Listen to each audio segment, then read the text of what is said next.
Senate Committee Room, 1300.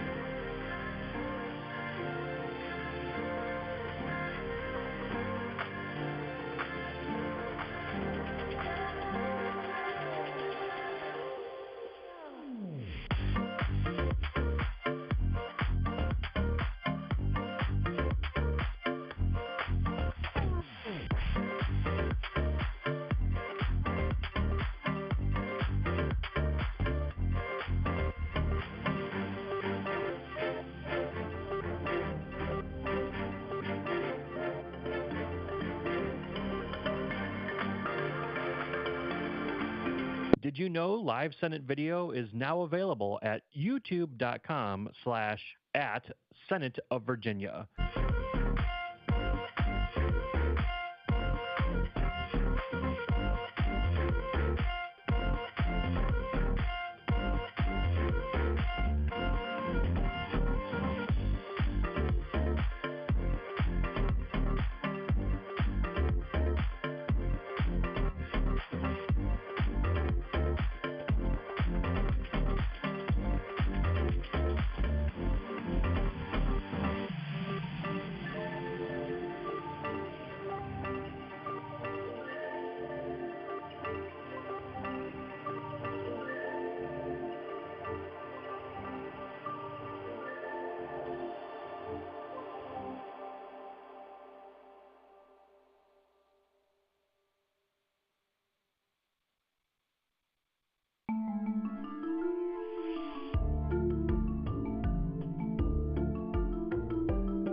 Senate Committee Room, 1300.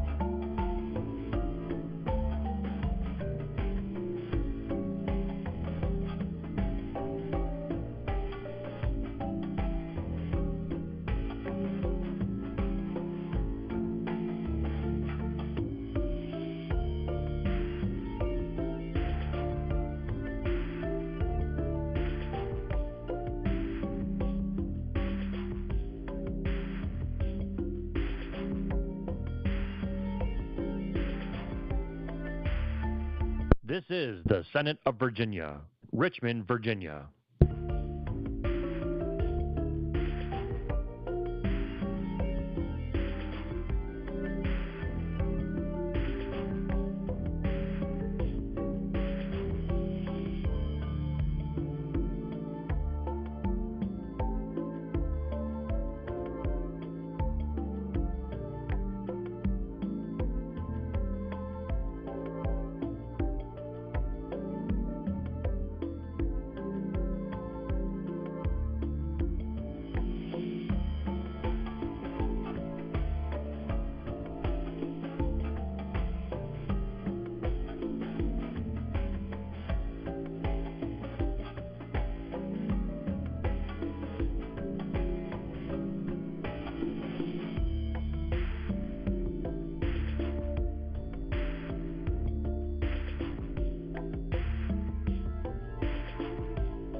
This is the Senate of Virginia, Richmond, Virginia.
Senate Committee Room, 1300.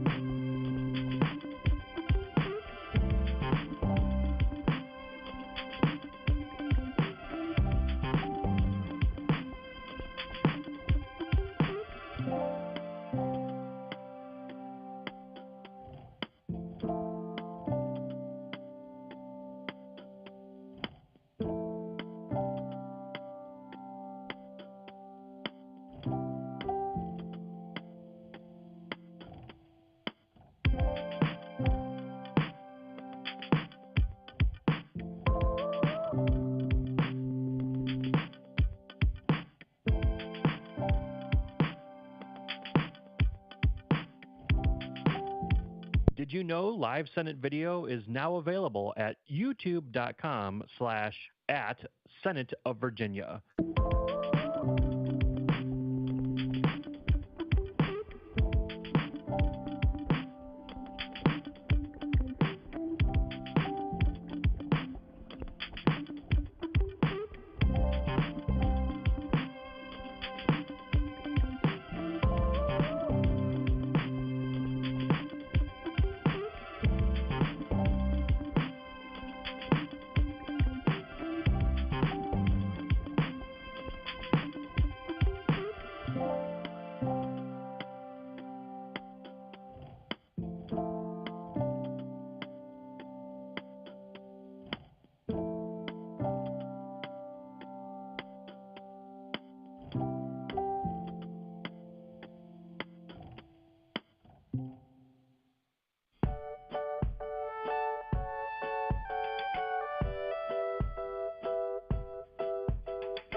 Senate Committee Room, 1300.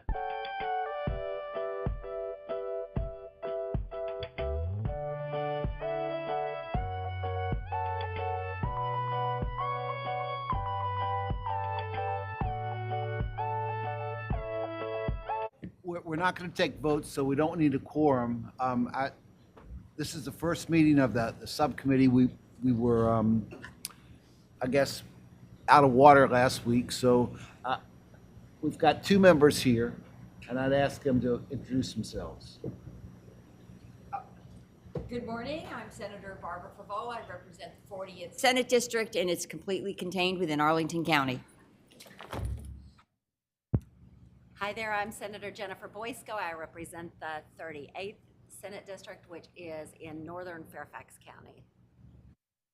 And other members are promised to be here, but I guess they aren't used to getting up early in the morning, and it's cold anyway.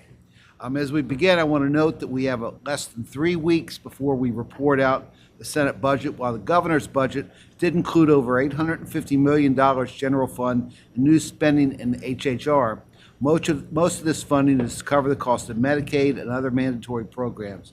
There are a few policy initiatives that the subcommittee will need to evaluate along with other priorities of the subcommittee.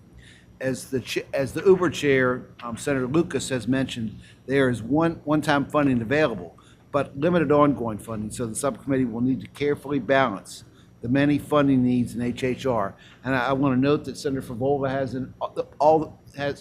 amendments for all of the money. So there are other priorities that are going to be important too.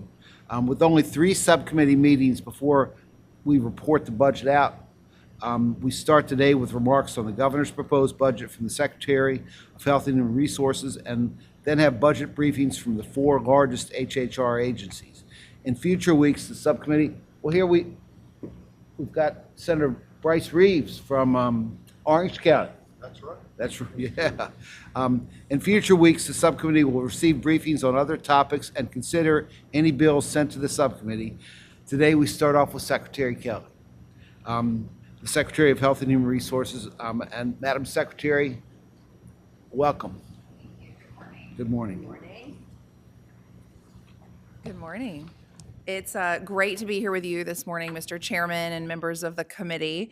Though this is my first time presenting before this subcommittee, I have worked with many of you before. As a reminder, I started my career as a legislative aide in 2000, met my husband in the old version of this building, and in what might be my most underappreciated contribution to the General Assembly, I was one of the original co-founders of Thursday Night Caucus. So you're welcome. It's an honor to be back in state government, and while I learned early on that I may not be able to fill Chief Littell's shoes, I'm forging the same path that he did with my own. And you'll notice the 6 topics that I highlight today involve shared bipartisan priorities that will enable us to continue to serve Virginia well. Out of the 12 HHR agencies, you mentioned the 4 largest are presenting after me with detailed specifics on their own budget amendments. So in order to respect your time, I'm going to stay high level this morning. As the governor says often, and I will confirm today based on what I see, what we are doing in Virginia is working and Virginia is soaring.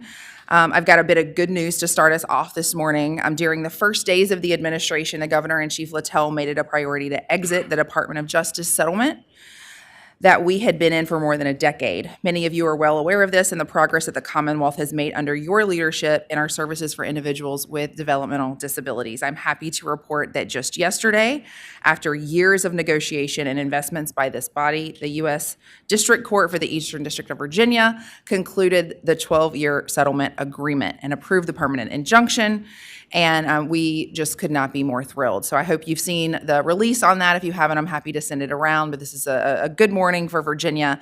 The budget does include $4.6 million to support the implementation of the permanent injunction, along with $4.3 million between DMAS and DBHDS to monitor and ensure compliance with the state and federal developmental disability waiver requirements necessary as a result of the waiver slots that you approved last session. I just want to thank the DBHDS team and Commissioner Smith for all of their hard work on this. It was a monster move since day one, and we're just very grateful.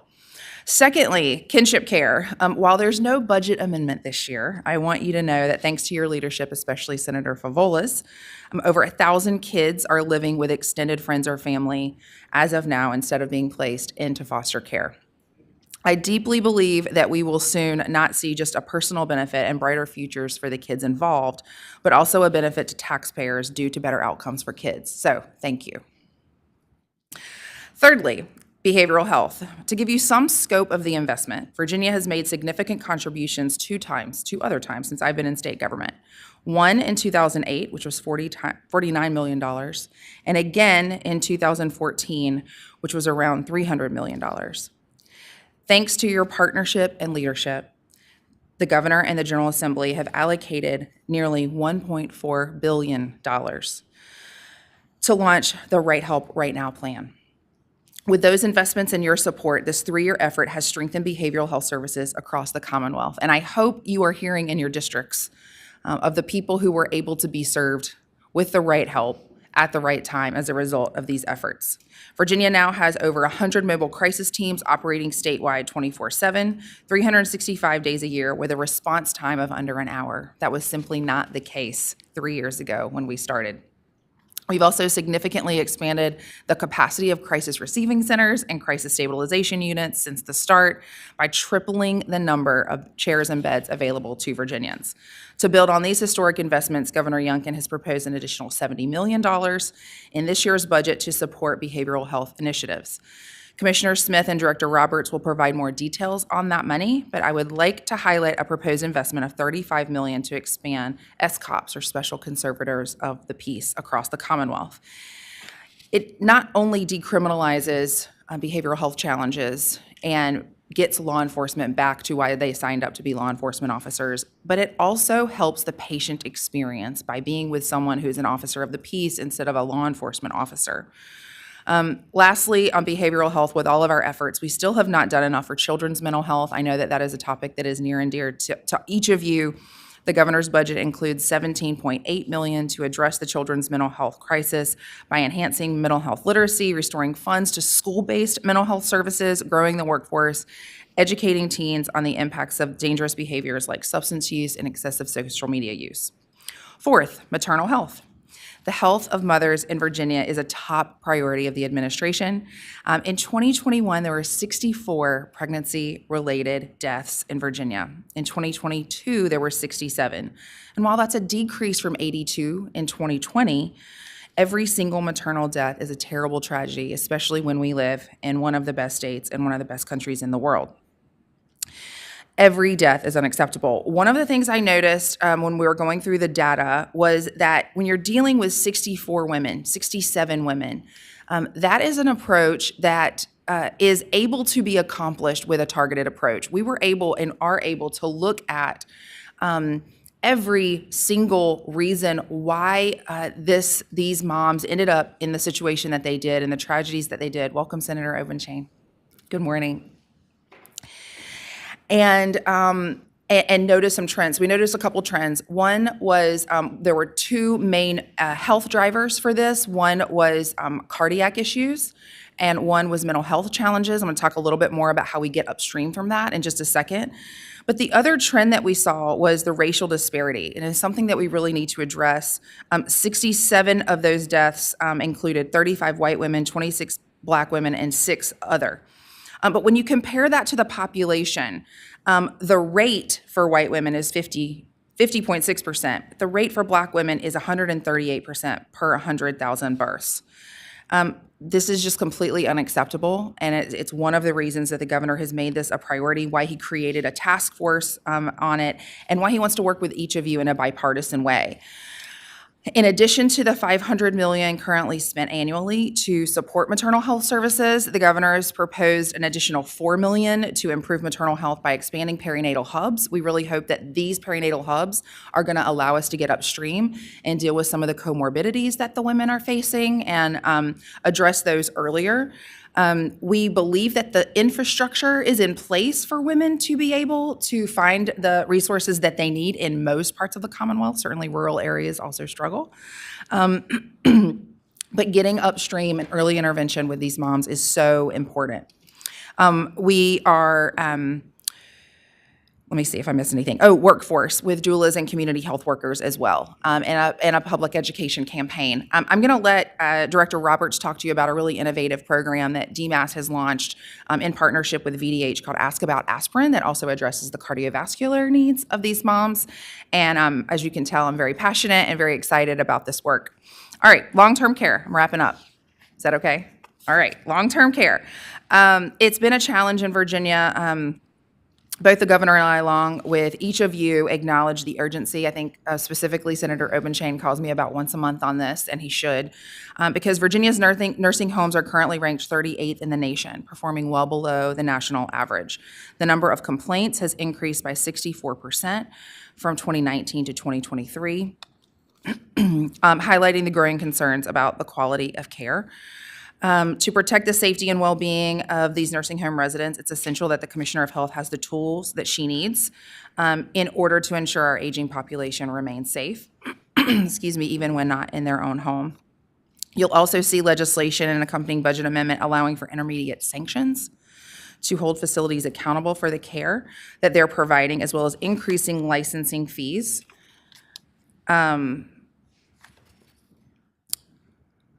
To fund the appropriate staffing at VDH to timely investigate these complaints. Older Virginians simply deserve better. Before I move on, I skipped a really important sentence when I was talking about behavioral health, and that is to acknowledge Senator Deeds' role for the last 10 years on this topic, so thank you very much, Senator Deeds. None of what we're talking about today would be possible without you, so thank you. All right, lastly, my new favorite topic, water. The very first crisis that I had to manage as secretary was working with Senator Reeves at the Rapidan Service Authority when a strange odor was coming from sinks all across his district. It took thousands of consumer complaints, constituent complaints, a huge investigation, and about a month of time from the Office of Drinking Water, some of whom are with us today. And now, because of this investigation, everyone knows what caused it, which was relatively harmless, all things considered. It's fascinating story. But after last week, of course, everyone knows just how fragile our water system is. And so given the essential role that it plays, we just simply have to do more. The governor has proposed an additional $2 million to support the Office of Drinking Water. If you're paying attention, I know you guys have a lot on your mind, but this is an unprecedented time for water. It's not just Orange County. It's not just Richmond. You've got, beaches that are closing down because of harmful things and bacteria, and they just simply need more help. All right, so in closing, the Secretariat, as you know, is the largest in the Commonwealth at over $32.6 billion, representing 35% of the total operating budget. It is so large that we have our own CFO, Lynette Walker, who's with us today. She works very closely with you all and your teams to make sure that you have the information that you need. If you ever need anything from us, please let us know. While the governor's budget does pave the way for additional investments, the big story in the budget this year, as we all know, is Medicaid and the Children's Health Insurance Program. Costs are expected to be much higher as we exit Medicaid unwinding period and as provider costs adjust post-pandemic. As you complete your Senate budget, I'm going to say it more diplomatically than what's in my notes. I am not sure that the current Medicaid spending is sustainable for our Commonwealth. And so I know that's not a surprise to you, but if hearing it from me adds extra weight to it, I hope it does, and it should. Again, each of my agencies are going to talk more about their proposals in detail, but just please know how grateful we are for your service. Please pass on our thanks to your families for allowing you to do this important work. Mike and Sydney, thank you as well. And we look forward to working with you to review the governor's proposals and finalize the amended budget in 36 short days. Okay, thank you, Madam Secretary. Thank you. Thank you.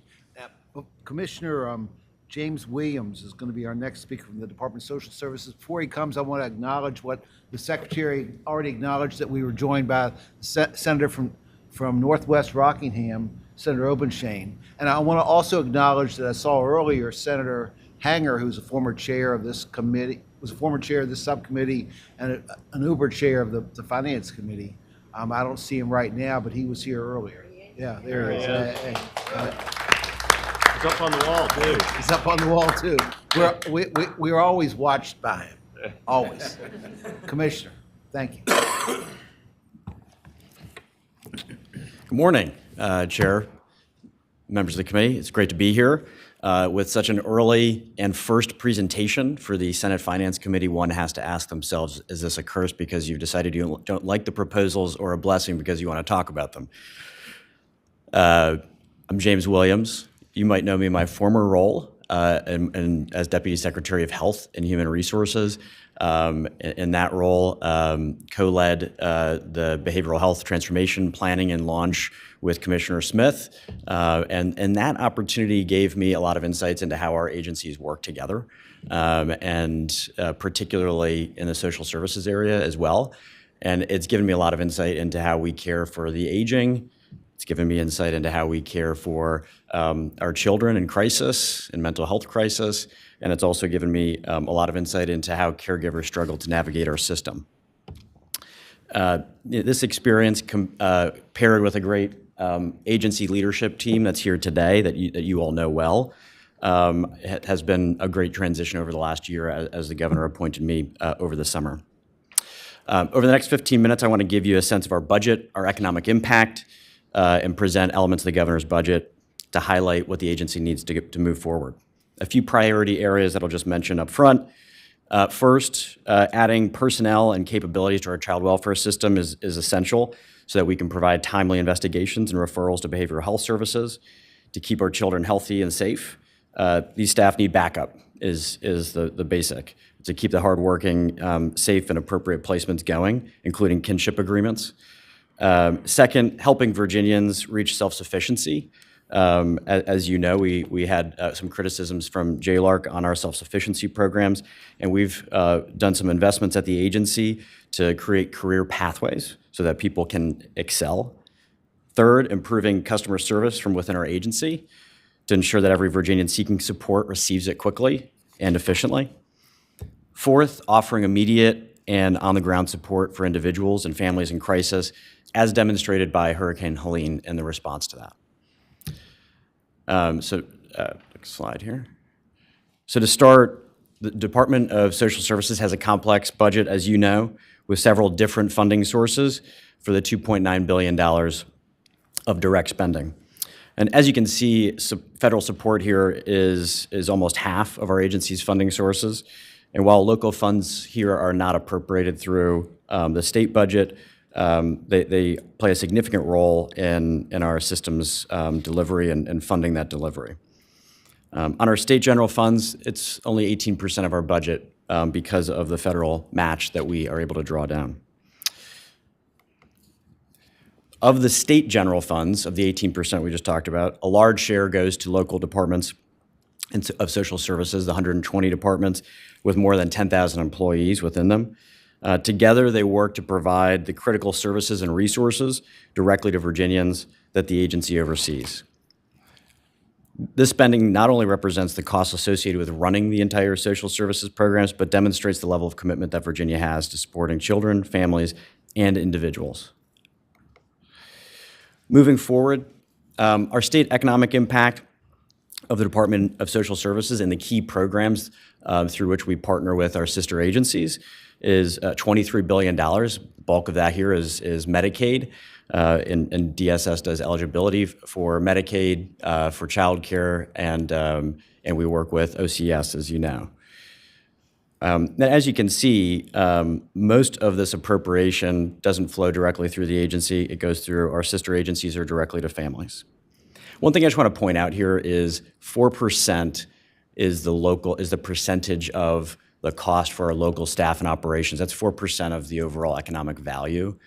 And I will talk about this a little bit later, but the general point I want to make here is that's a pretty small overhead for a system that oversees all of these benefits that have increased dramatically over the last 7 years. As you know, DSS serves children by ensuring their safety and welfare. Seen here are the number of children that the agency serves as of November of last year. We know that when kids are with their families, that their outcomes are better. When they're in a safe environment, with grandparents, when they're with aunts and uncles, and instead of going into formal foster care. And thanks to the General Assembly, and in particular you, Senator Favola, we were able to pass historic legislation and institute the Parental Child Safety Placement Program in July. And our Board of Social Services was able to finalize the regulations late last year and to create that program to ensure that children are safe and we can prevent them from going into foster care. Like the Secretary said, we're serving over 1,300 children in that program today, which is just a phenomenal success through about 200 agreements.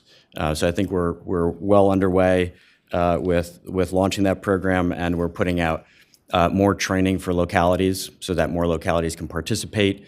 And I think kinship navigation will be an important aspect of that in the future as well. Move on. So switching to formal foster care, we've also made great progress in making sure that children are placed in kinship placements in formal foster care as well. And so as you see on this figure here, we've been able to make great progress from about 13% to now 20% of our placements are with kin, which is just a phenomenal success over the last few years during this administration. And it's just one thing that we'll continue to focus on and strive to exceed the 35% national average here. Mr. Chairman, I just want to note, a few years ago, and I don't know what the statistic is now, but 2 years ago, Virginia was ranked as one of the worst states in the Commonwealth in terms of placing children in kinship care. In other words, we weren't diverting children from foster care, and now our ranking is going up, and we're doing a much better job. So thank you and all my colleagues, too, for supporting the important budget amendments that made this possible. Still a long way to go, that's the thing. But we have to start somewhere. That's right. Thank you, yes.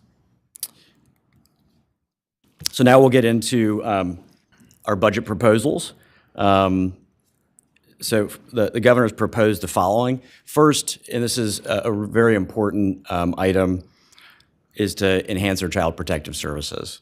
As you've seen in the news over the last few years, we're seeing more serious issues arise that threaten the safety of our children, from the Henrico doctor's case unfolding right now to the Newport News teacher shooting. And our child protective services teams are overwhelmed and have caseloads that they just can't manage. In 2022, as you know, an audit of the Office of the State Inspector General brought to light concerns of high caseloads, lack of staff on our state hotline, and inadequate staffing levels at local departments. And while efforts have been made since then to course correct, in state fiscal year 24, local social services staff handled over 100,000 complaints of potential child abuse or neglect, which is, over the last several years, unprecedented. Our staff works hard to handle that caseload, but as you can imagine, they were overwhelmed years ago, and they still are. So to remediate these problems, we are asking for $7.9 million in support in three important areas. First, one-time funding of $500,000 to help modernize the state hotline system with a tool that could resolve up to 20% of current hotline interactions with no staff intervention. Second, funding to support an additional 60 local CPS workers, 12 local supervisors, and 5 regional practice consultants at the state level. And just for context, the audit findings that we received actually recommended several hundred local staff and over 1,000 personnel for the system overall, and that was in 2022 before we reached 100,000 complaints. A third item here is funding for intensive support, technical assistance, and investigative skill training for local CPS staff who provide services in out-of-family settings. Clearly, CPS workers are integral to the mission of protecting kids. They're also essential to help prevent kids from going into foster care and helping families stay together. And so in order to do that successfully, to invest in also our kinship programs, we need CPS workers at the end of the day. Our second proposal here is funding foster care and adoption cost of living adjustments. This is a 3% increase to those families that we just think is crucial so that we can continue to recruit great families and they can continue to support our kids. And finally, the third item here is to cover administrative costs for child support enforcement to match inflationary costs.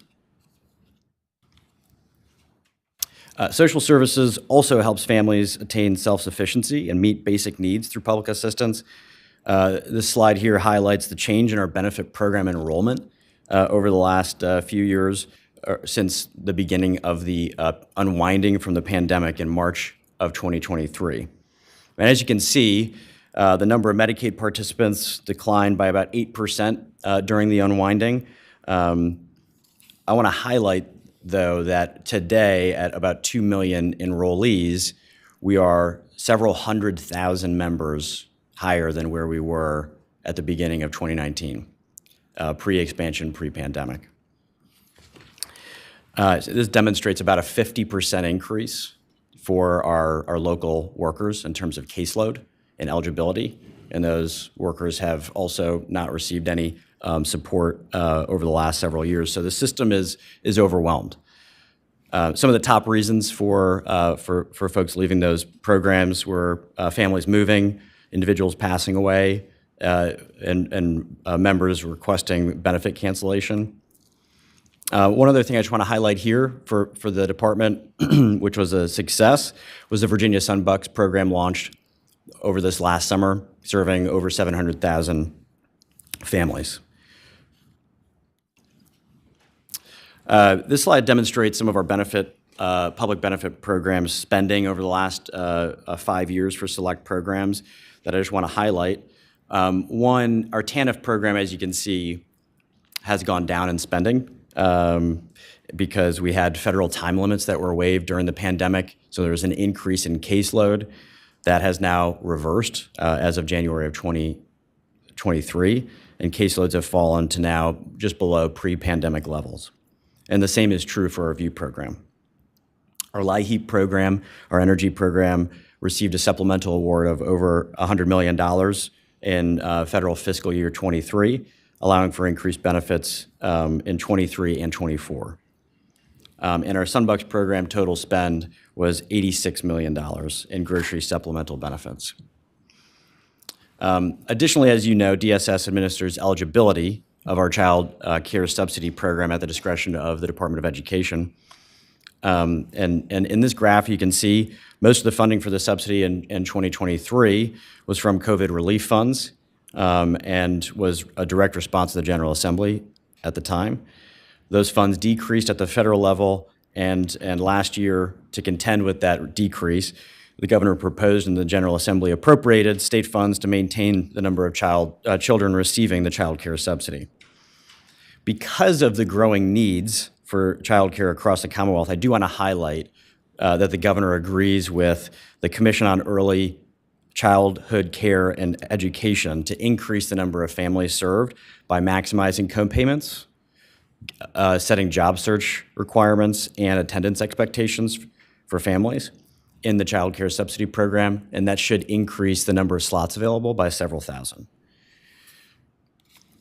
To address some of our critiques from JLARC in 2023, the agency's been working to establish partnerships with employers, specifically large employers, to bring our self-sufficiency programs back online. Since then, we've established a number of pilots to establish career pathways, and we're working in concert with our sister agency, Virginia Works, to do this as well. One of the budget proposals that you'll see here is to expand our full employment program, and that's in TANF. For Virginians with limited work skills, we're requesting to support and expand the full employment program to agencies and community organizations that offer volunteer work. For example, if a nonprofit would like to hire a TANF client and train them and provide them skills training, they could do that and receive a subsidy to do that, to pay for the training. Likewise, a proposal would also expand the full employment program to educational institutions. And I'll just give you one great example. We worked with a large healthcare company over the last several months, and we were able to create a career pathway for nursing. So we've trained over 20 of our local offices in how to enroll our members in this program.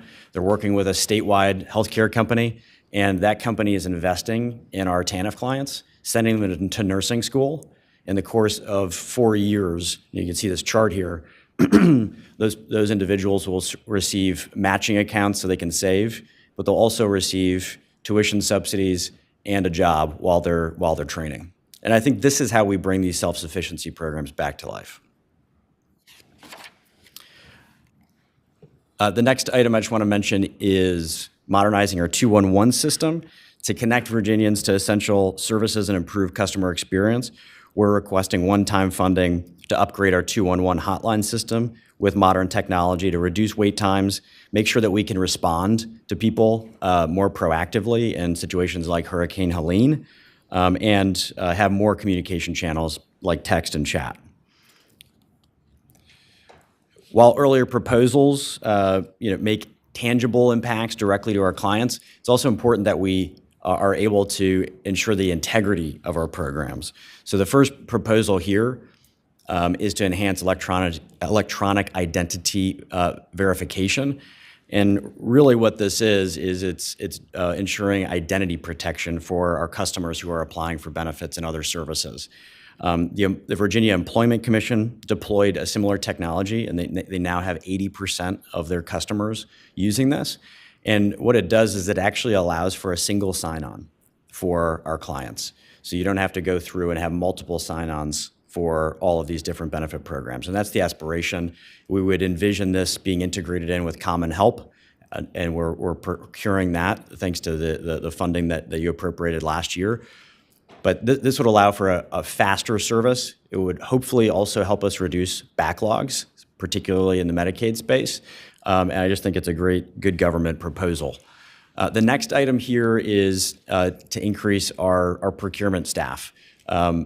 This is essential that we have procurement officers who are dedicated to high-risk contracts, particularly the ones that we have with our federal partners. We are starting to miss deadlines. that could transition into penalties for us. And if we don't have dedicated staff on these high-risk contracts, I think that we will see more missed deadlines and slow procurements in the future.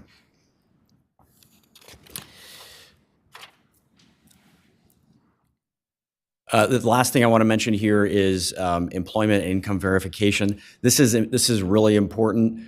It's expensive, and the agency is continuing to investigate alternative options for this.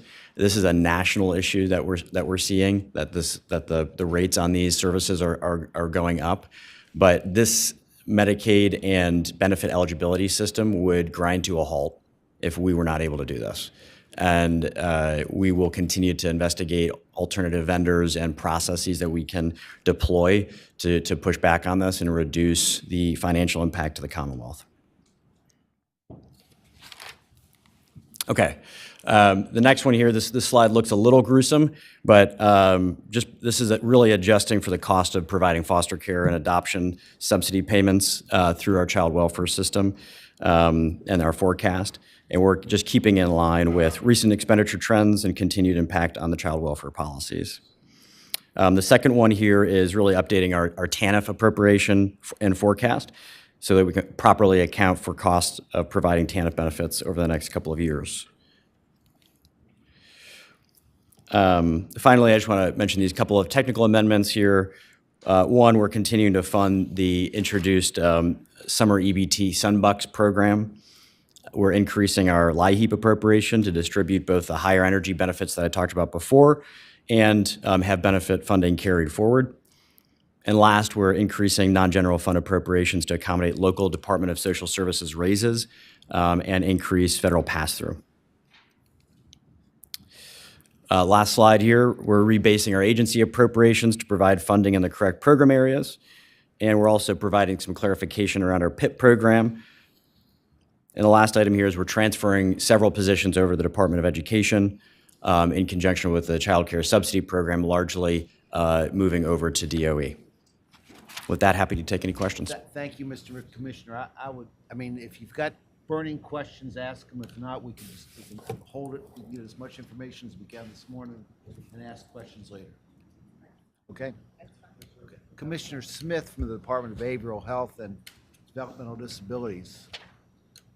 Thank you for being with us. All right. Morning, Mr. Chair, members of the committee. Good morning.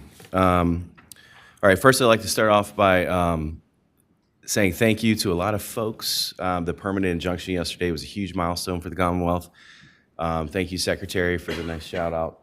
The governor, we set out to do this from the very beginning. I know it's been worked on for a decade, but huge shout out to Heather Norton and the whole entire developmental disability team. They worked to create a system that did not exist. And now Virginians are living their best lives. Thank you, Braden Curtis, who's here with me, our Chief Deputy. I'll let him come up and he'll talk about some of the more finite details about some of the requests that we have. But also for the advocates that are here and out there listening, if they are, without their pushing this forward, I don't think we'd be where we are today. So, and then all of your support as well. Huge milestone yesterday. All right, well, we'll jump right in. First year, our request, the governor's budget has $53.5 million in FY25, 56.4 in 26. We're in year 3 of the Right Help Right Now program. We've made tremendous progress, and we've also, as the Secretary pointed out, made historic investments in the behavioral health care system, focusing on to have the best crisis system in the nation, which I can say that we are leading the pack, and also strengthening the workforce and reinforcing those critical services in the community. Also, we've been working really hard to eliminate the Priority 1 wait list with all the waivers that we received, which we are making tremendous progress. But first, I'd like to talk about this huge program that the Secretary introduced, Special Conservators of Peace. I mean, I know that your constituents, you've heard from them, and your law enforcement folks that have been sitting for many, many hours in the emergency rooms. We know that this is going to, I guess, reduce over a period of time as we continue to build our community services. But I'd like to say that there's many benefits to this, is making sure that that patient experience is met with someone who is trained and ready and has signed up for this job in order to meet this patient when they arrive at an emergency room. SCOPs are going to be trained with crisis intervention training and trauma-informed care. They're also not going to be in uniforms. They're going to be able to de-escalate this individual and meet them where they are. We consider them to be part of that individual's care team while they're in the emergency rooms. It'll reduce criminalization. As you know, law enforcement officers have a choice sometimes when they come across an individual who may be breaking the law, broken a window, trespassing, or something like that. Sometimes it might be you make an arrest vice an ECO, because that's just the way things happen. We don't know, but nonetheless, we know that law enforcement have a lot going on, and sitting in emergency rooms is not what they were trained for specifically. These folks will be trained and know that they're going to sign up to be there for that individual. Any rate, there are many benefits you can see here. The other benefits that we're seeing from our pilot program are the drop-offs. Senator Deeds, remember last year, you'd mentioned that, the one that kind of showed up when we were in committee last time. Those have plummeted. And so now that means these individuals are going to be safe. They get medical screening and treatment before they get brought to a state hospital. We've also seen that those individuals, 78% of them actually find private beds. So we're demonstrating that this is an effective and we think a more therapeutic approach to this person's entry into our behavioral health care system. It'll allow us to expand this program to the remaining areas in Virginia, areas 1, 2, 4, and 5. And then next, we're really excited about the adult psychiatric access line, what we call APAL. We're springboarding off the VMAP program, which provides supports to pediatricians throughout the Commonwealth. The point is that we know that we have a workforce shortage in Virginia, that we're not getting more psychiatrists. And what we do have is family practice physicians all over the place. And they're dealing with this throughout the Commonwealth. So what this does is provides a line of support, care navigation. Physicians learn a little bit of psychiatry when they're going through medical school, but they don't feel comfortable prescribing and all this stuff. This helps them, gives them the training and supports where they can manage. We're starting with substance use disorders. So again, they're doing it right now. This just helps them and gives them supports they need, a force multiplier in Virginia. So this will sustain the pilot that we started, but in the future, we'd look to expand this to not just substance use, but also mental health care, right? All right, next slide. We have $1.4 million.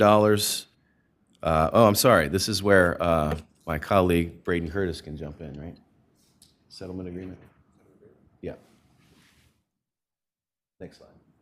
Oh, sorry. Let me talk. I was trying to give him a chance to. Oh, this is not. This is problem gambling. Oh, there we go. All right. $1.4 million non-general fund dollars from the Problem Gambling Treatment and Support Fund that was created with the 2020 profits from the lottery, casino, and sports. As you know, that's growing here in the Commonwealth. These funds just go to support the statewide training. Oh, there's an alert.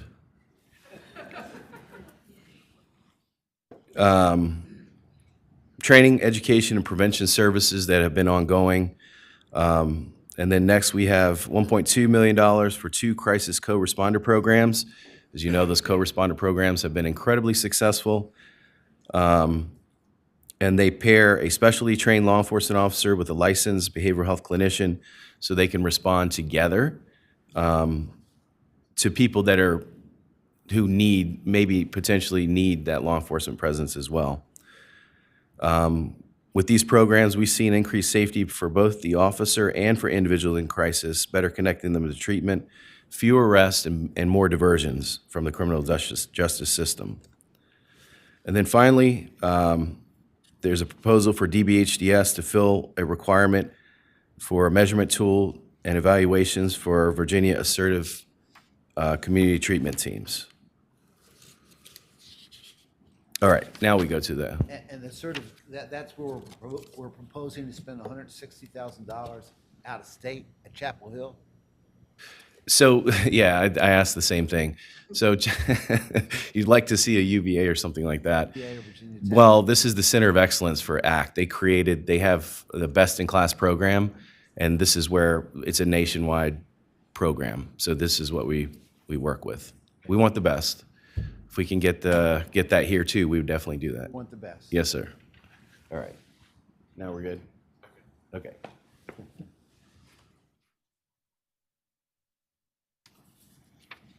Good morning, Mr. Chairman, members of the committee. My name is Braden Curtis. I'm the Chief Deputy at DBHDS. I came in July. Before that, I was at the Office of the Attorney General for about 13 years, 14 years, and I was working on the DOJ settlement agreement during that time. I'm not going to talk about the specifics of these slides here, but I do, at this moment, since these are coming up, I wanted to give just a bit of an overview of where we're at with the settlement agreement and the permanent injunction. So as you heard, the court entered the permanent injunction yesterday, and that action also terminated the existing settlement agreement and the compliance indicators that went with it. We do, again, want to thank your colleagues, Senate colleagues, for coming and being present during the hearing yesterday. And we think their physical presence conveyed to the court that this body takes this seriously and is committed to serving individuals with developmental disabilities. So the original settlement agreement, as you know, was entered in 2012. It had 121 provisions. The court found many of those to be vague and unenforceable, so it directed the parties to come up with some compliance indicators that it would use to measure the Commonwealth's compliance with the agreement. Those 327 compliance indicators were entered in January 2020, right before the pandemic. As of the most recent independent reviewers report in December, the Commonwealth had achieved compliance with about 88% of all of those compliance indicators, and there were just 33 indicators out of the 327 that we hadn't yet met. So those are numbers. What does that really mean? In the past 12 to 13 years, the Commonwealth has made massive improvements in services for people with developmental disabilities and their families. More of our fellow citizens with DD now have access to quality services in integrated community settings. We've established an entirely new quality and risk management system to monitor those settings that didn't exist before. We've greatly increased crisis services, expanded independent housing and employment options. These community options, along with closing 4 training centers, represent a massive shift from institutional care to community services. The permanent injunction that's in effect now contains terms focusing on those areas of the compliance indicators that hadn't been met, and it reflects our considerable commitment to achieve the aims of the original settlement agreement. So I'll give you just a brief overview of what is in the permanent injunction. It contains expectations for services and supports to individuals such as crisis assessments in their homes and community settings, behavioral support services, day services, quality and risk management, and quality improvement. These positions here, which Commissioner Smith will talk about here, are critical to achieving these services.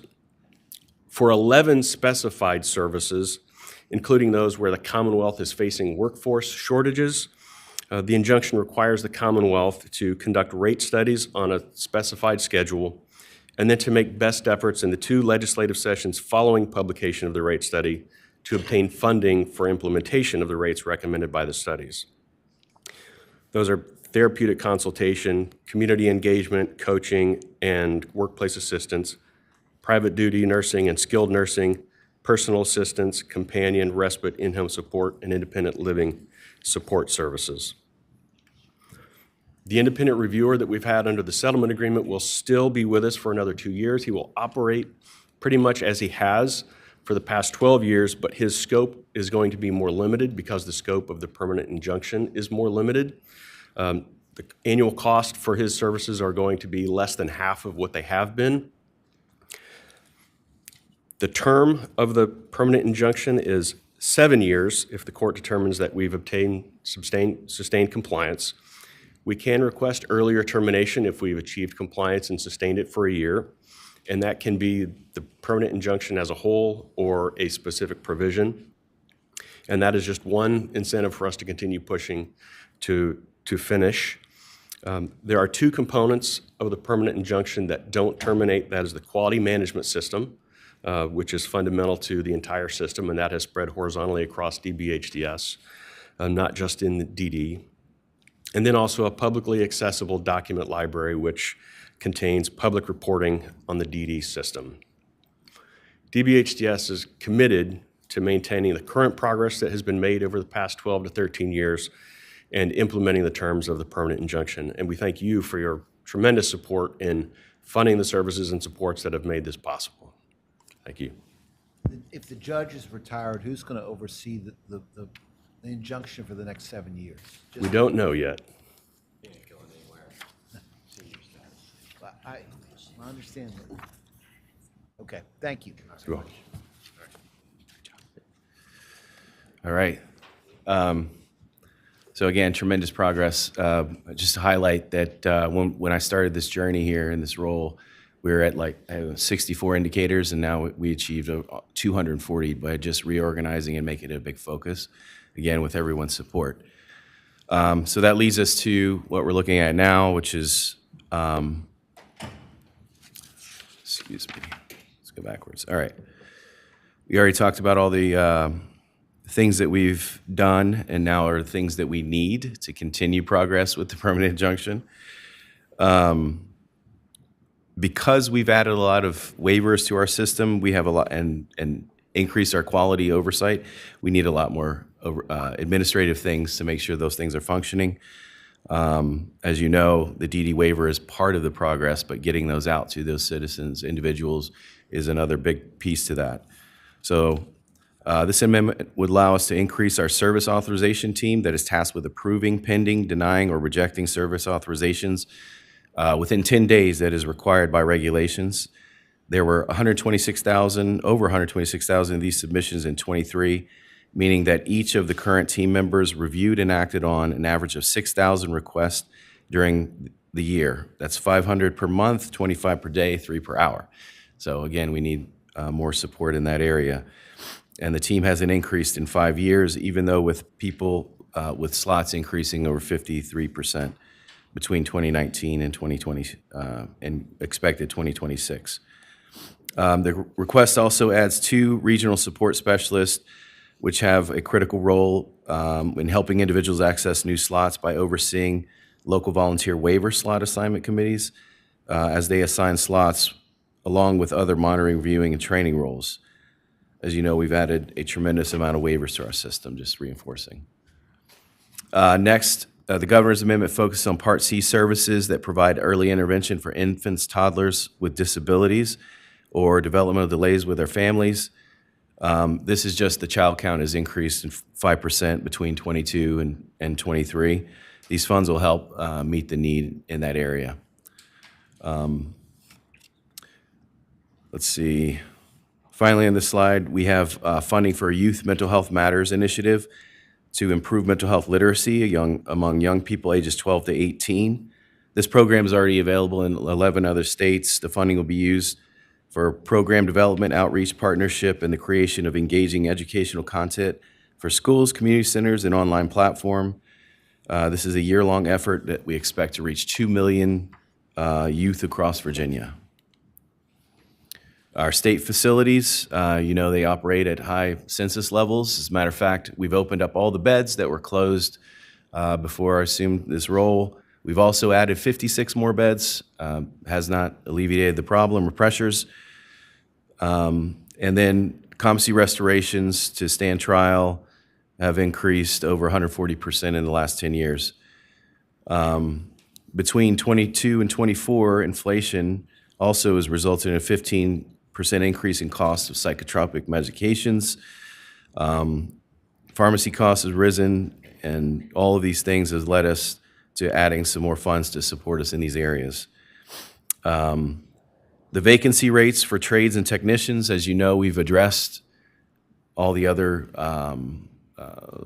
FTEs, nursing, social work over the past couple of years. Now we need to focus on our trades. They're the people that keep the wheels on the state hospitals, from electricians to plumbers. As you know, our facilities are past their useful life. and they are critical to keeping these things running. So we're asking for rate increases for these vital behind-the-scenes things that are critical to patient care. All right, we'll skip to the next slide. We've reduced the amount of time to get a license in Virginia. That means we've expanded capacity. It used to be upwards, it was 18 months to 2 years to get an outpatient license in Virginia. We've got that down to 30 days, which is great. But now we've got to make sure that we're maintaining compliance and maintaining patient safety. That means we've got to get out and see all these places at least annually. And so we're having a difficult time doing that. We've increased providers 56%, and the licensed services have increased by 38%. Again, this is great, but we need the people that will keep everyone safe.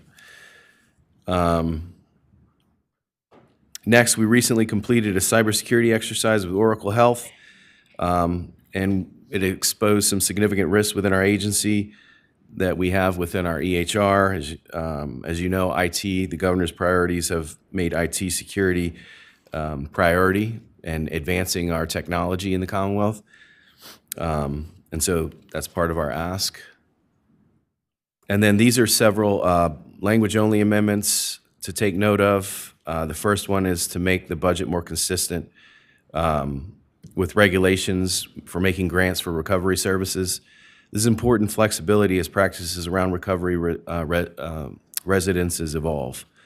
And then language passed last year around school-based mental health inadvertently had a negative impact on the significant progress that's done. We're just asking to go back to what it was originally intended or started out to be. And then finally, language around SCOP that would allow DBHDS to set up new contracts with private hospitals and other qualified agencies. All right, any questions? Okay.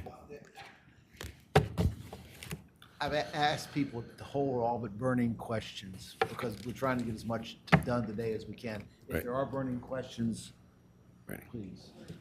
Okay. Thank you, Mr. Chairman. Thank you. The next presentation will be from Cheryl Roberts on DMAS. Welcome, Director Roberts. Good morning.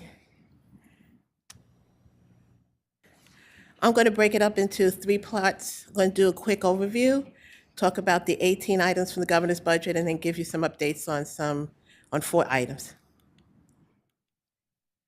You all know this is our mission and our statement. The biggest thing I want to bring up in this slide, and most people don't realize, is that our accountability and authority is in 3 places. We actually have the governor, yourself, and the centers of CMS. And so anything that we have to do, we have to get the trifecta to agree. Our current appropriations right now is at $24 billion. The match rate is at 51.49. That doesn't count the expansion. That just gives you a sense of it. This is what we look like right now. We're at 1.9 million people. Children are still our #1 biggest population. If you notice, our adults have increased with the Medicaid expansion. We're still the largest carrier, obviously, for long-term care and disabilities. I like to show this slide to explain this is all the things that we have to look at in terms of our healthcare levers. These are the things that actually we look at in our programs and our projects, and as we're doing discussions. And so when you see some of the budget things that we're talking about, you'll see that they usually are involved in those 7 levers. I do want to say before we talk about 25, that 24 in many ways was a good year for us in some things. One, we did complete just about the whole unwinding, 99%.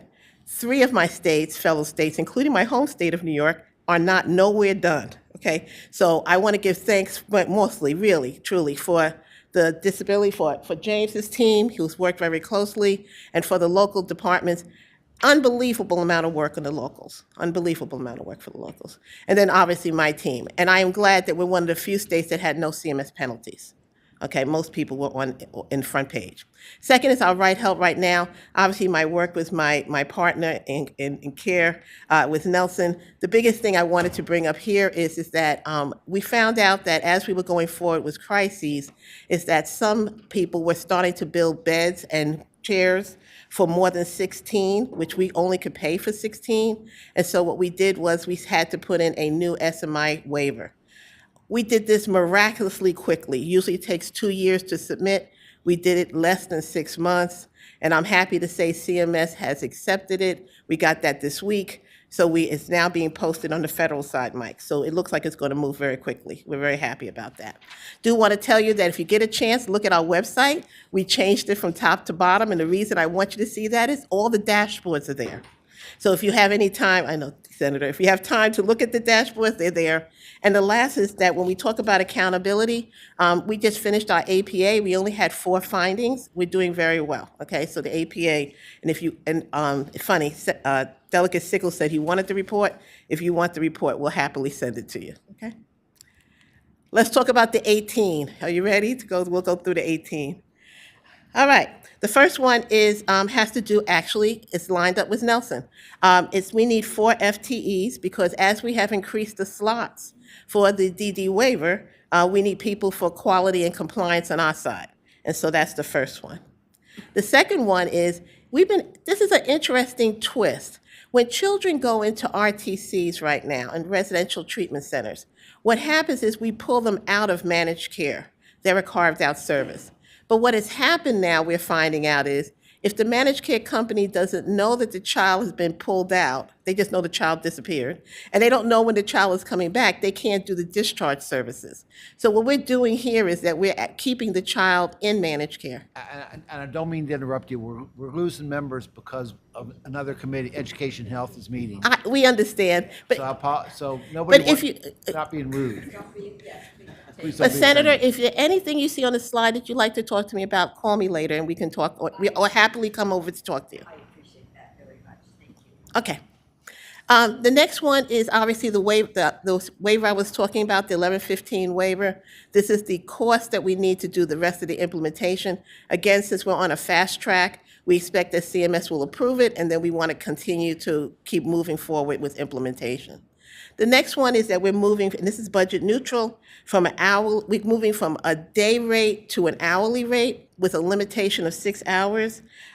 We found that the way we were doing it as having a daily rate was actually keeping people from getting the service, and so this will be an improvement.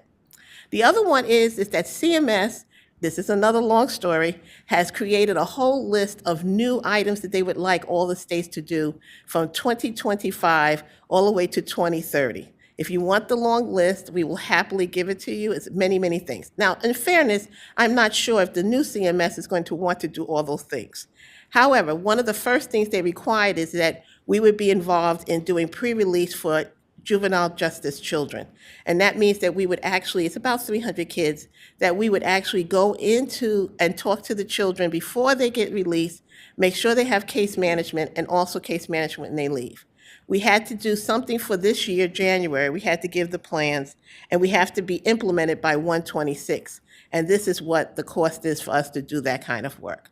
I think it'd be good for our kids. Obviously, if you can get them out, you keep them from going back in. Again, because of those CMS rules, there's a long list of CMS eligibility rules too. One of them is about a buy-in, meaning that you can help with buy-in to Medicare. Some of it has to do with system changes. These are the costs that we need in order to do those federal eligibility processing rules.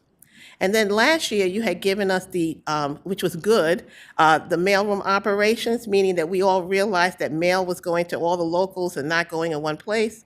All we're asking here is language to clarify it. You gave us the money, but not the language to clarify that we can do it that way. Again, going back to our Right Help Right Now, one of the things that we are asking is to unbundle injectables for schizophrenia. Right now, that's part of the hospital DRG, and therefore the hospitals have talked to us about that. We want to unbundle it. This is good because we're finding that if you can get this long-term injectable, you don't have readmissions and you don't have people have issues. So it's a good thing to do. We also asked for $250,000 for the Virginia Healthcare Innovation Center. I'm not going to talk about the managed care, 'cause I'm going to talk about that later down the road.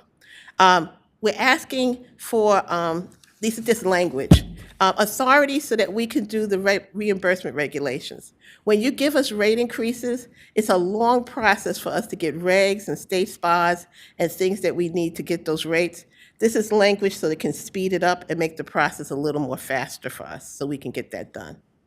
One of the good things we're seeing in the next one is that we're watching the cost of TDOs going down on the Medicaid side.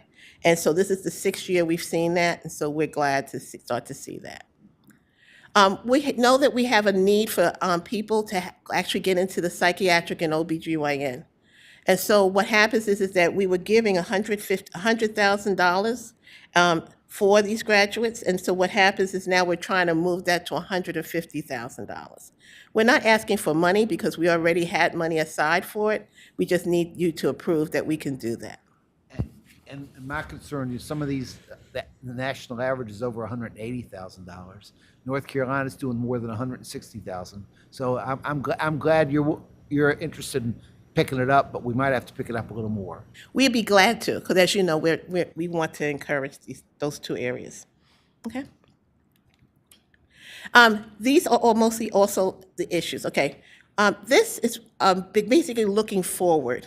One of the things that's a concern that has come up, particularly as you look at our forecasting, is the concern that when we put in a new service, is that we look at usually the first year and the second year and not look at the out years.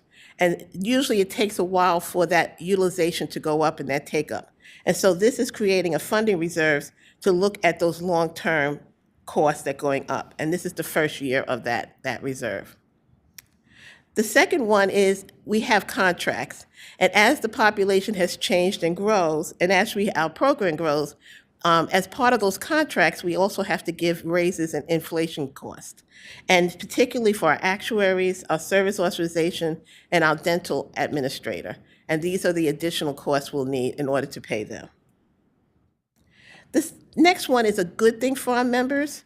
If the member has two coverages, the question is who rules, okay? Particularly for service authorization. So let's say you have Medicaid and you also have Aetna, and they both have service authorizations, who rules? And what was happening is the person had to get both.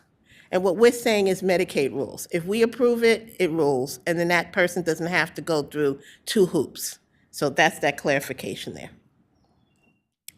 The next one is about nursing facility reimbursement.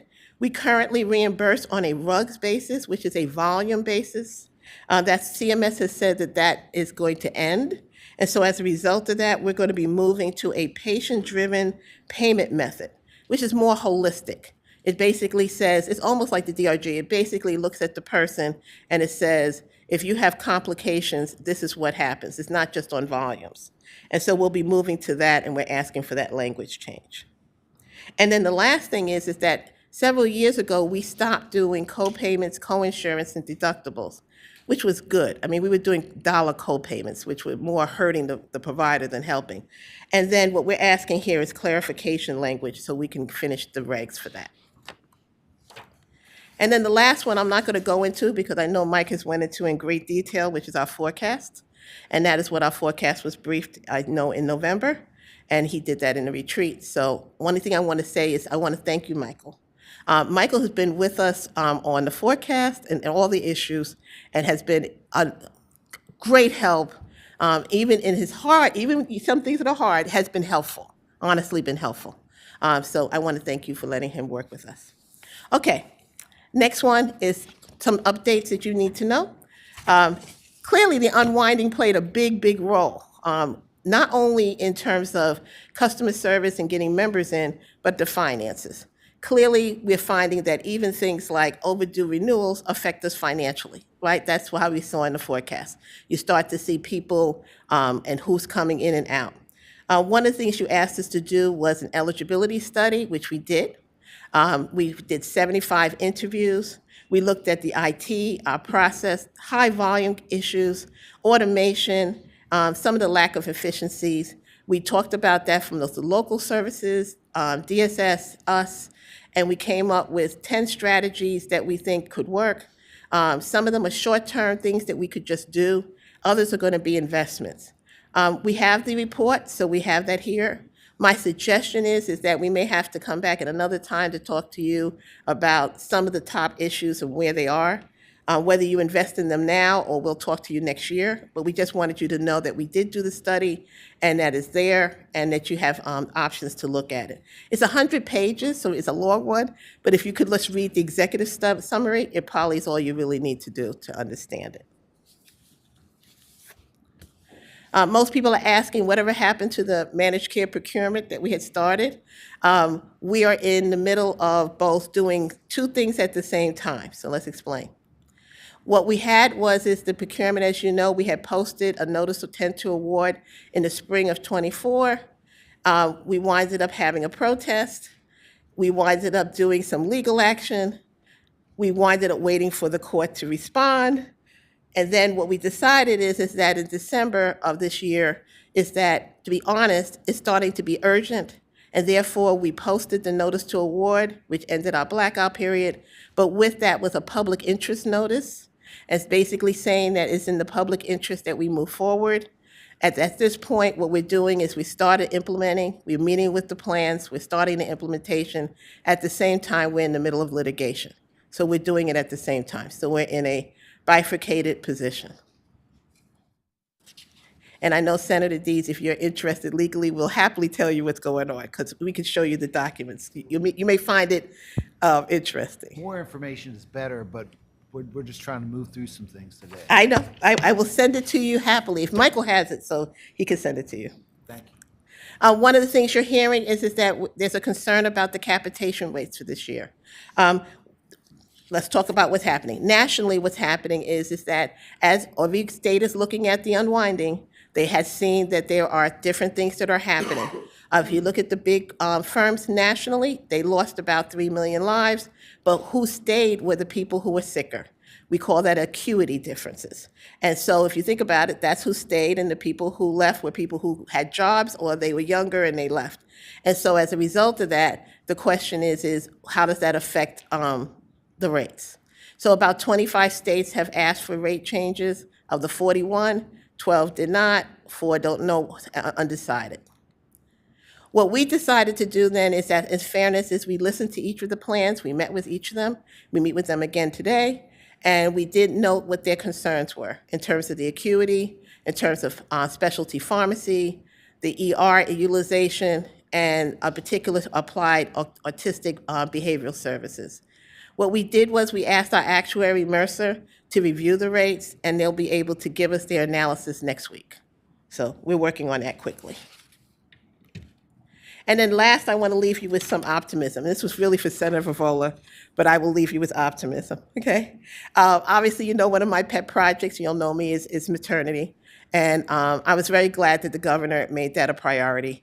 We spent a lot of energy in '24 on working on the communications. One of the things I'm really thrilled about, and this has nothing to do in terms of that, shows you in commitment of the hospitals, we started doing Saturday clinics because a lot of these women can't take off work. They don't have PTO. And so we're finding that we need to find hours for them to get to care. So we started doing them in Petersburg, and I'm really pleased that Inova Health decided now to open up extended hours. And yes, I'm keep asking all the other hospitals. I meet with them on Monday to ask again. One of the 3 things we found out is after substance abuse and after mental health, the 3rd largest driver of both going into the hospital as well as death was cardio care. And what we started to do was we called it an Ask for Aspirin education campaign, but it's not that we're telling people to go to CVS and get an aspirin.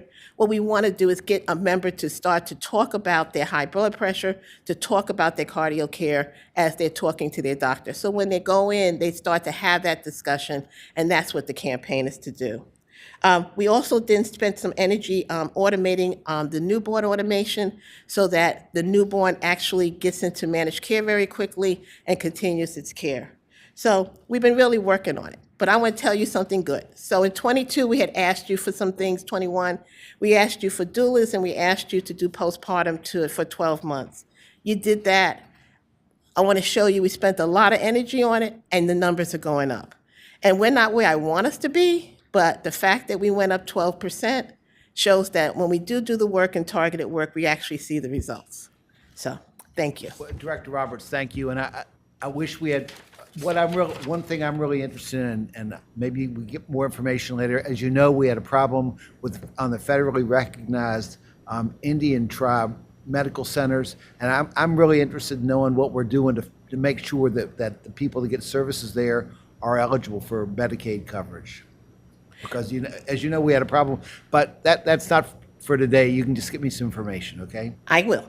Okay. Thank Dr. you. Shelton, who's the the health commissioner, is going to present next, I think. Thank you, Mr. Chair, members of the committee. I'm happy to give you my full version or my short version. Senator Obenshain has a question, I think. Well, just in terms of, because of our time constraints, I'll tell you one thing that I'm interested in is the recent JLARC report Yes. concerning the inspections of nursing homes. DSS Commissioner, I'll catch up with him later about assisted living facilities, but I found those numbers to be really disturbing. Absolutely. Would you like me to start there or go through the report? Or We want to hear what you have to say, but I hope you can address Senator Definitely want to address Obenshain's that. question. Thank you, sir. Well, thank you, Mr. Chair and members of the committee. I appreciate the opportunity to speak this morning. I'm here to present the provisions of the governor's budget pertaining to the Virginia Department of Health. The mission of the Virginia Department of Health is to protect the health and promote the well-being of all people in Virginia. I'm very proud of the work that the VDH staff has done over the last year to fulfill this mission, and I thank all those who work at VDH for their dedicated service to public health. So pleased to have members of our leadership team here with us today. So these are a few accomplishments you can see here that we've done over the last year. I know with Senator Reeves, we've worked a lot in Orange County this year, and I know you're all very well of the city. Yes, thank you, sir. And working here hard in the city of Richmond over the last week for water issues. This is a picture of our MRC helping to distribute water in Henrico County. As you know, last week we had the winter storm and our agency stood up the incident management team, partnering with the Virginia Department of Emergency Management and other state agencies that make up the VEST, or the Virginia Emergency Support Team. This event turned into a 6-day water event in the city of Richmond, and all the VEST teams participating. We were very happy to be able to work with our local health departments and other agencies across the state to be able to help with the city of Richmond and surrounding Henrico and Hanover counties to make sure that water was available in the community as well as for our hospitals. We were able to bring large tankers of water into the hospitals, over 15 tankers, to help to sustain the work there. And thankfully, no patients had to be evacuated from any hospitals or healthcare facilities for that. So we're very grateful for everyone who pitched in to do the work here last week, and a huge shout out to our team who spent countless hours last week with this event, especially in the Office of Drinking Water and Emergency Preparedness.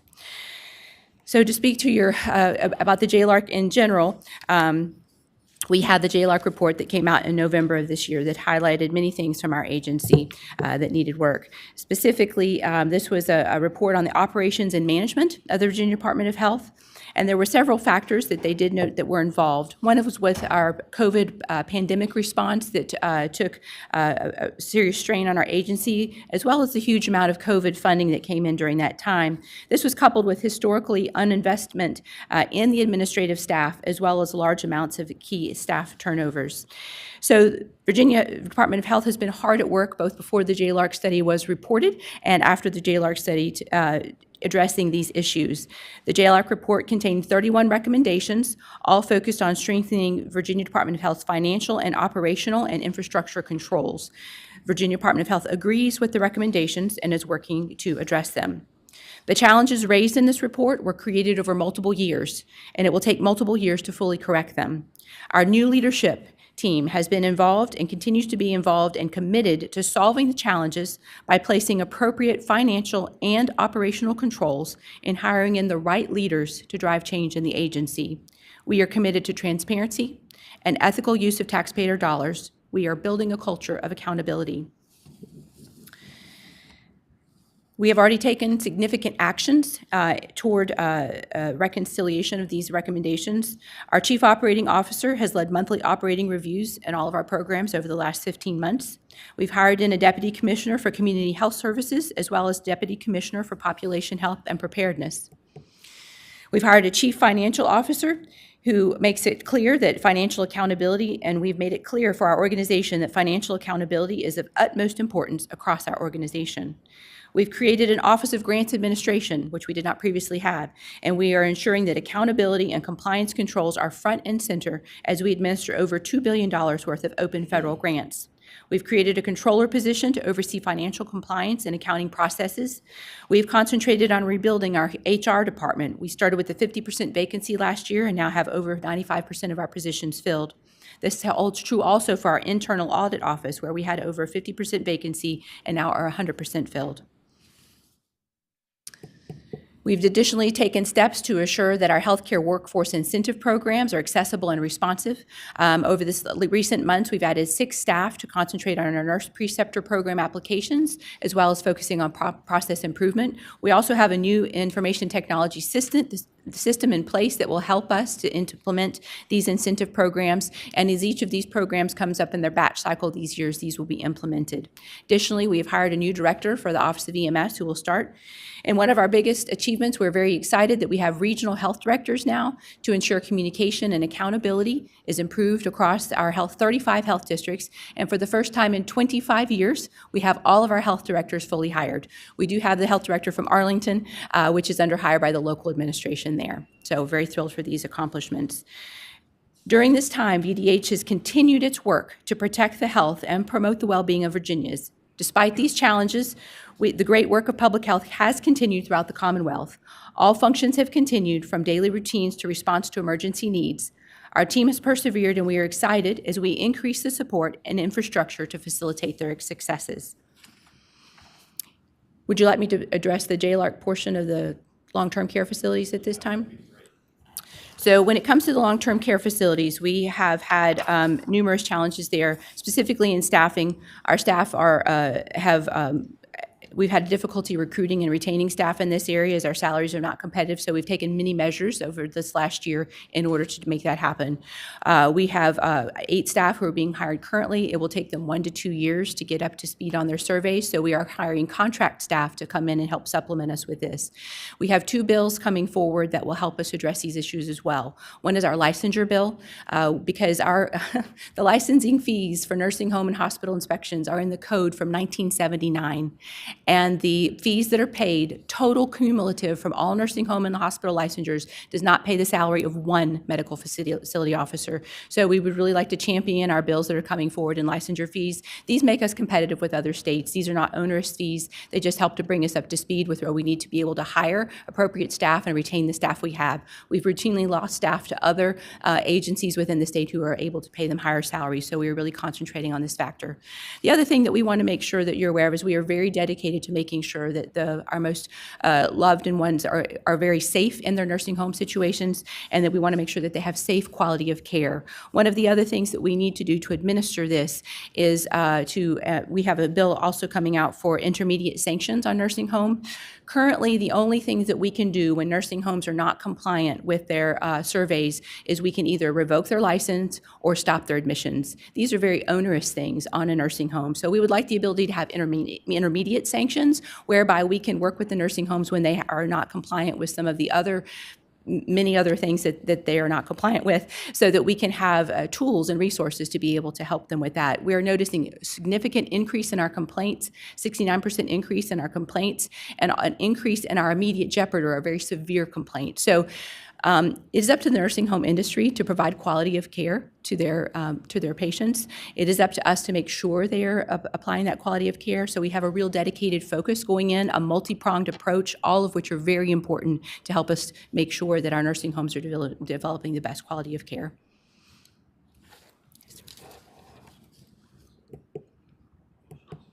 Just an overview on our budget in general.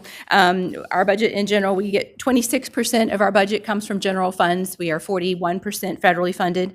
Of the 26% that we get in federal funds, $37 million of this are actually totally pass-through funds, which is 12.8% of this budget, which means the general funds approximately 23% of our total budget. We do have also special funds, which are from our local matches from our localities that they pay out. We also, it's from revenue, as well as some of the funding, say, for EMS, which comes through DMV, and other dedicated special funds for trauma and rescue squad assistance. This year, our total package that we are asking for is $9.9 million. It's notable that 1/3 of our FTEs are generally funded and 2/3 are non-generally funded. This is a trajectory of our budgets over the last year. Our federal budget took a good raise in 2024 when we were able to receive $92 million worth of federal infrastructure bill that's going to the Office of Drinking Water. And so that will go into the state revolving fund. And we know that the Office of Drinking Water is a major concern and funding need as we look to address the aging infrastructure and cybersecurity threats across the Commonwealth for drinking water. Maternal health is a huge focus for us. I could go on for 10 minutes or maybe an hour on this if you wanted, but I know that our time is limited. So I know that the Secretary also mentioned that our perinatal health hubs are, as our $2.5 million ask here. This is an important program. This really hones in on what we're finding from our reviews from morbidity and mortality of maternal health. These programs help to focus on care coordination and education of families so that pregnant moms and postpartum moms do have a resource in their community to help them. And this does help to decrease both maternal morbidity and mortality. Additionally, our community health worker programs has been found to be very successful. When I go to the health districts, the one thing they tell me is, please make sure we have sustainable funding for our community health workers. We're very grateful for the funding that we received last year for community health workers, and this will help to sustain further community health workers with our decreasing federal budgets going forward. One thing I did want, I've really talked about these. I think our home care organization is a separate licensure program for which we would like to have increased funding to be able to meet these needs. This is a high growth program with over 200 new facilities each year. And so we're having a hard time. We prioritize the new facilities coming on board, but we do need to make sure that we're keeping our inspections up on our others. So this funding will allow us to have additional inspectors for our home care organizations. And this is the funding that will complement the bill that we've put forth on the intermediate sanctions. This provides us the staff that we need, a hearing officer and policy and program analyst, in order to be able to fulfill those needs. I did want to speak quickly to emergency medical services. This is only a language portion of the bill, but this is a very important language that I want you to understand the distinction. As you know, our Office of Emergency Medical Services come a long way over the last year. When we started with financial irregularities when I first started office last summer, and we've had a federal conviction for embezzlement this past fall. But we've been working very hard, and we have worked to become fiscally responsible in the emergency medical offices. We do have a new director that we're very excited will be starting later next week. We've had tremendous opportunity to look at the whole entire structure of the Commonwealth on how emergency medical services are provided. And we want to develop the best model for how that care is provided to help us serve the future for pre-hospital acute care. The EMS Advisory Board has been very integrally involved in this process, and we appreciate their leadership and partnership for this. And this is a particular area we're going to want some more information on, because I'm not sure that all the regional EMS people feel like their views have been included in your proposals here. I understand. And so we do have several work groups that are formed. In fact, the Regional Council Work Group met just yesterday. And so we are really taking their considerations in hand as to how we are forming this. We also have trauma work group, medical directors work groups, the EMS Advisory Board. We're meeting with these work groups to see how it is that they want to help us structure the new pieces going forward. What this specific language does, though, is gives us more flexibility. It does not get rid of the regional councils. We value very highly the regional councils and the work that they provide. They are integral into the best practice care models as they are delivered across the state. The current budget amendment, the current budget language as it stands, keeps the regional councils at the number of 11, and it holds the geographic service areas. By removing this budget language, it allows more flexibility in how we create this system going forward. And as the regional councils decide what is the best way that the councils can be provided, do we need 7, 8? Do we need 11? Do we need 15 councils? What do they feel is the best number of councils? Given a constrained amount of funding, how do we want to divide that pie? And so this gives the flexibility for the councils to come up with the system they want, rather than keeping us gridlocked into 11 councils with geographic boundaries. And I appreciate that. We'll just have more conversation. Yes, absolutely. Be happy to talk with you further. The The only other thing I do want to highlight is our drinking water amendment here. We have a budget request of $1.8 million to help to increase our staffing at these offices. Particularly, this would help us as we have new requirements for drinking water facilities going forward. And as you know, we've had many water emergencies over the last year, and we are really working to rebuild the infrastructure, but it's very time intensive as we're working with these, especially crisis times. And so we have a budget amendment for $1.8 million to provide staffing for 13 staff, including emergency planner, a grants account senior manager, 5 engineers, 5 technical specialists. Senator Reeves has something real quick.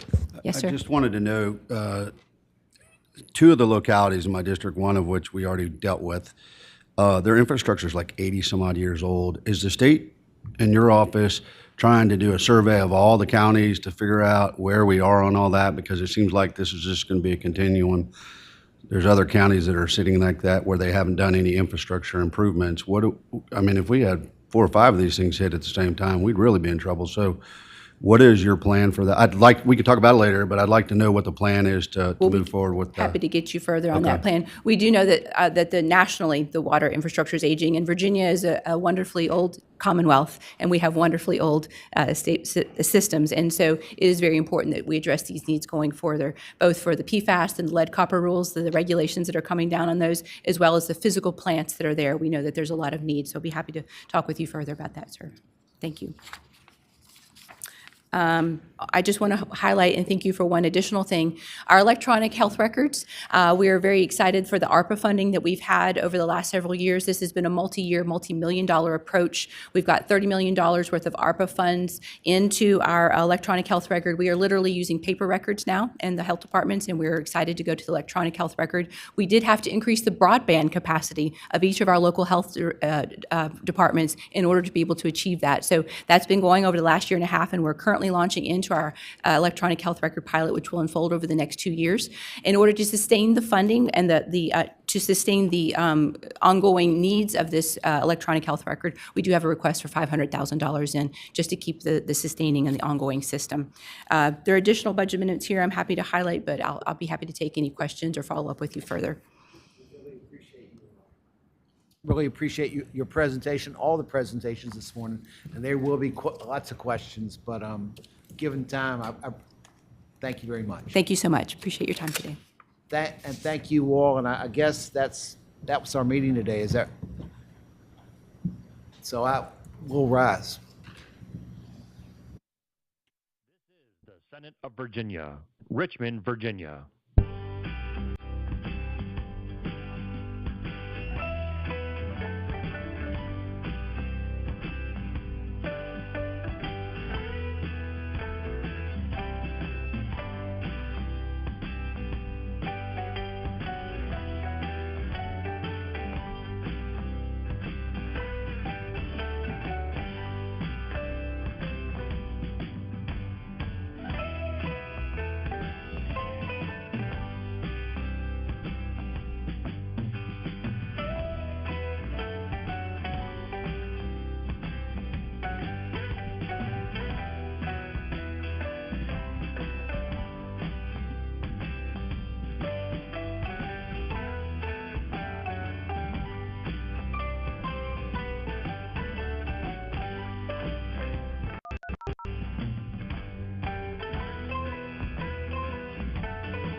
Senate Committee Room, 1300.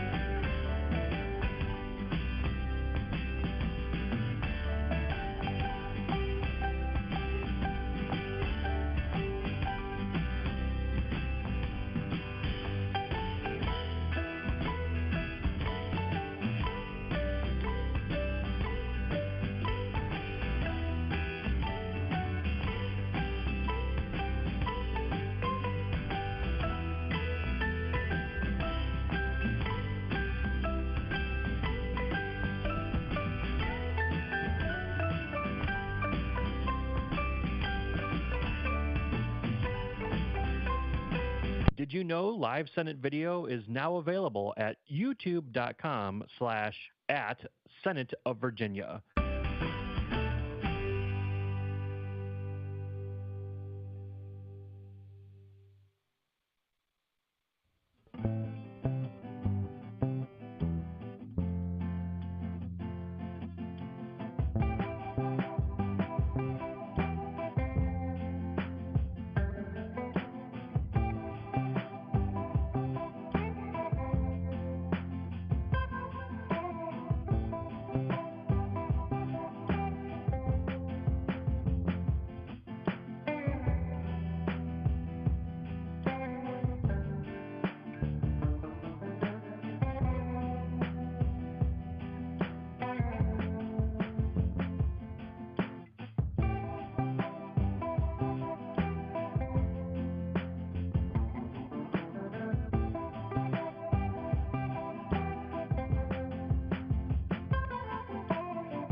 Senate Committee Room, 1300.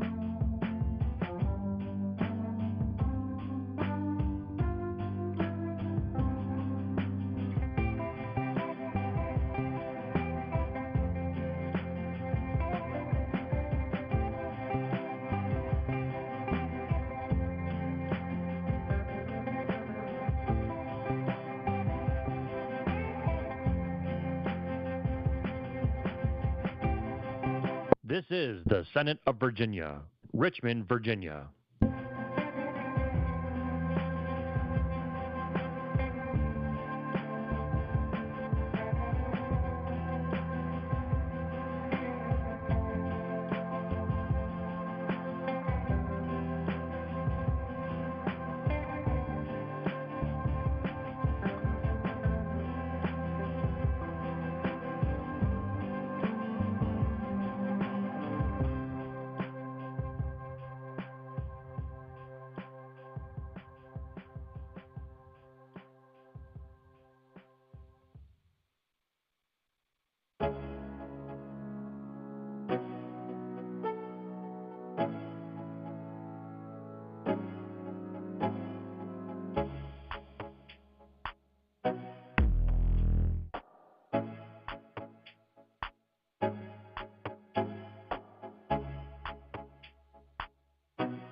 This is the Senate of Virginia, Richmond, Virginia.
Senate Committee Room, 1300.